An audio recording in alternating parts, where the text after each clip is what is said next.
Hi guys, শুভ সন্ধ্যা। সবাই কেমন আছো, কী করছো? আমি এই যে বসেছি, এই টিফিন বানিয়ে আনলাম ঘরে। ওই সুজির উপমা করলাম, এখন এই যে বাড়বো থালায় সুজির উপমাগুলো। চলো বাড়ি দেখাচ্ছি। সুজির উপমাটা ঝরঝরে হয়েছে জবাল বাবান, দেখ ঠিক আছে না? সুজির উপমা বানালাম, জানি না কেমন হয়েছে, এই ফার্স্ট টাইম বানিয়েছি। তাও আবার মায়ের থেকে জেনে জেনে বানালাম। আমার মাই আমার কাছে সব কিছু, ইউটিউব সব কিছু, কারণ আমি যা রান্না করি সবার আগে মাকে জিজ্ঞাসা করি। খুব মানে মা এত সুন্দর করে বলে দেয়, আমি ওতেই সব কিছু জেনে যাই। আমার মা আবার খুব সুন্দর রান্না করে।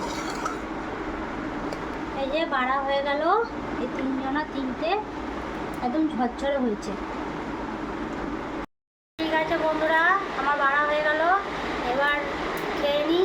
আর তোমরাও সন্ধ্যাবেলায় কিছু টিফিন করে নাও। ঠিক আছে, বাই বাই।